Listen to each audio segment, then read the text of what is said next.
The town of Burlington allows one more week of cleanup. The state representative-elect resigns from the Conservation Commission, and Burlington has entered the cyberspace world and is now online. All this and more on BNews52.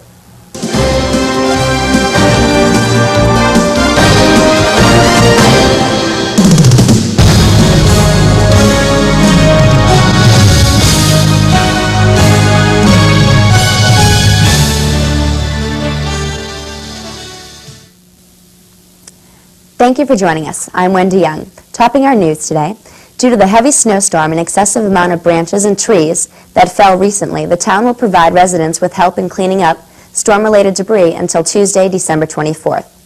Residents are asked to put branches and debris at the curbside. It costs $41,500 to clean up the town following the first snowstorm of the season. State officials announced recently the distribution of $46 million in sewer rate relief funds to more than 100 communities. Local communities, upon receiving the money, can decide how to use it to lower sewer charges to homeowners and businesses. The funds earmarked for Burlington have already been accounted for and were factored in the new rates that went into effect July 1st. The Board of Health has set up a special radon test and survey program with Niton Corporation, an EPA-listed radon lab located in Bedford.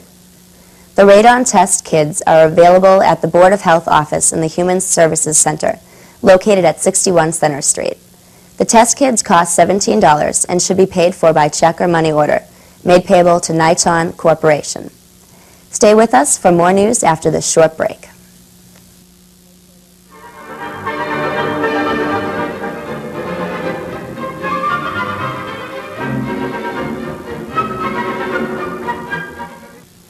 Hello and welcome to the Board of Health. My name is Brian Lockhart and I'm the health agent. With me is Todd Dresser, our environmental engineer. Today we're here to discuss our radon program that we're currently providing to the residents of Burlington. And I guess Todd has some details he'd like to discuss with you. Okay, currently the Board of Health has a program going with Niton Laboratories of Bedford to offer a do-it-yourself radon test kit. The kit sells for $17 and it's available at the Board of Health during normal business hours at 8:30 to 4:30, Monday through Friday. To purchase the kit, you must bring a $17 check payable to Niton Laboratories. Enclosed in the kit are two do-it-yourself radon detection kits. Usually you're instructed to put one of the kits in the basement in a finished room such as a bedroom or a family room, and a second kit on the first floor. The kit does come with instructions to tell you where to locate the kits for best analysis. Also included would be a little survey which describes the construction of your dwelling so that the laboratory can come up with some suggestions for potential remedial measures should you detect an elevated concentration in your house. Also, there's an additional pamphlet which describes the hazards and remedial measures of radon gas. And also included is a self-addressed stamped label that you put back on the container. You mail this container directly back to Niton Laboratories, and within a week you'll get results back.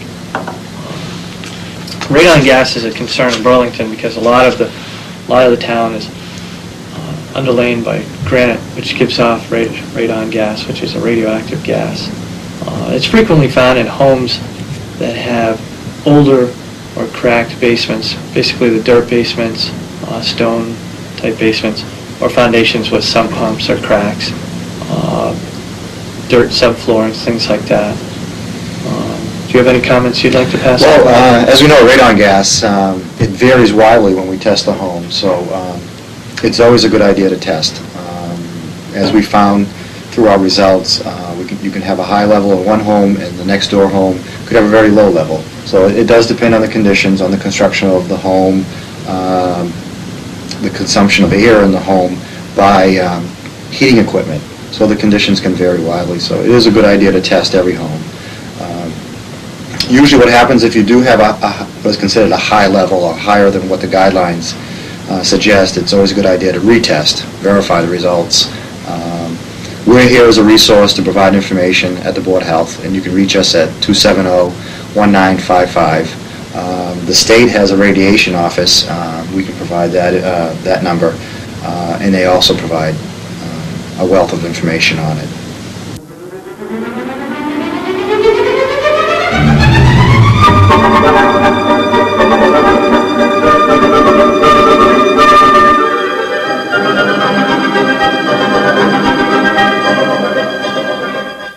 Thank you for joining us. Mary O'Brien was appointed by Town Administrator David Owen to the Council on Aging's Board of Directors. She fills the vacancy created with the recent death of Mary Smith. Robert Hogan was named Director of Veteran Services Monday evening by Town Administrator David Owen. He begins his new job on February 1st. 4 applicants applied for the job. The position has a starting salary of $33,900. Hogan is planning to resign from the Board of Health before the general election in April. State Representative-elect Charles Murphy resigned from the Burlington Conservation Commission at Monday's Board of Selectmen's meeting. Murphy has served on the Conservation Commission for 18 months. His 3-year term expires in 1998. The Board of Selectmen have taken the first step in its move to gain greater control of the town's budget process. According to Assistant Town Administrator Larry Rittenberg, it is one step in a long-term strategy to regain control of the budgeting process and to eventually determine and define the budget guidelines. Now let's turn it over to Phil Gallagher with a look at Burlington's business. Thank you, Wendy. Good evening. www.burlington.org. For those of you who are familiar with the internet, you know, of course, that that's an address. And in this case, it's the address for Burlington's new site, which after a number of fits and starts now finally is in place. Started about 9 months ago with contributions solely from the business community. The development had gone through a couple of different shakeouts. Finally now it's underway. It had been farmed out to a fellow by the name of Ken Gray, who works over at the Demiris Corporation. It is up and running and is in a 2-week comment period, so if you get a chance you might want to take a look at it and email in some comments. It's a combination of a number of different things. At photos, for instance, Alan Nelson photos are in there of some of Burlington's landmarks. There are a number of different pages for the sponsors in conjunction with the Burlington Business Roundtable. Then there's a variety of different things relative statistics on the economic development side, as well as the police department, the library, and a host of other bits of information, including our location. Conceived originally as kind of an economic development site, it has developed into a pretty complete presentation of Burlington as far as it can be done on the internet. So if you get a chance, you might want to take a look and email over some of your comments.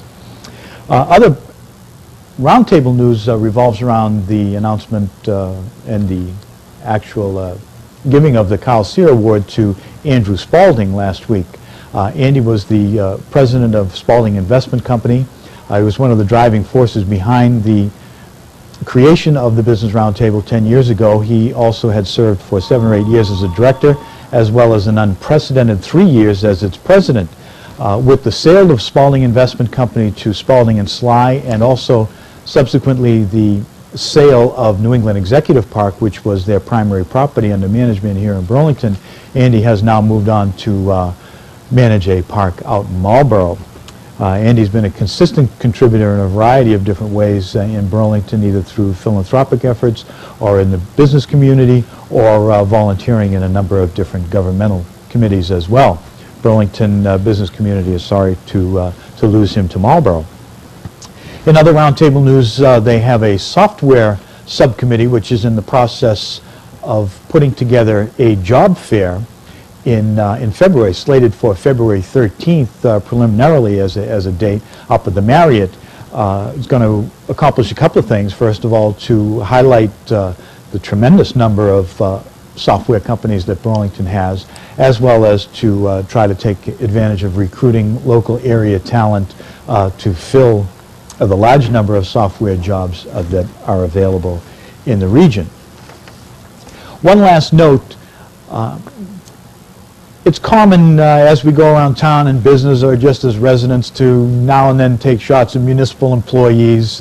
It's not often that you really get an opportunity to give them kudos. We take for granted, for instance, that the roads are plowed and the police are on duty and the schools are working and the firemen are protecting us. But every once in a while there is one instance in which we get a chance to really focus on an outstanding performance.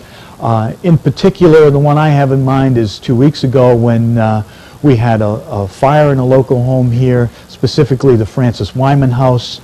For those of you who know where it is, it's down on Francis Wyman Road. It's It's an over 250-year-old home, one of the original homes in Burlington.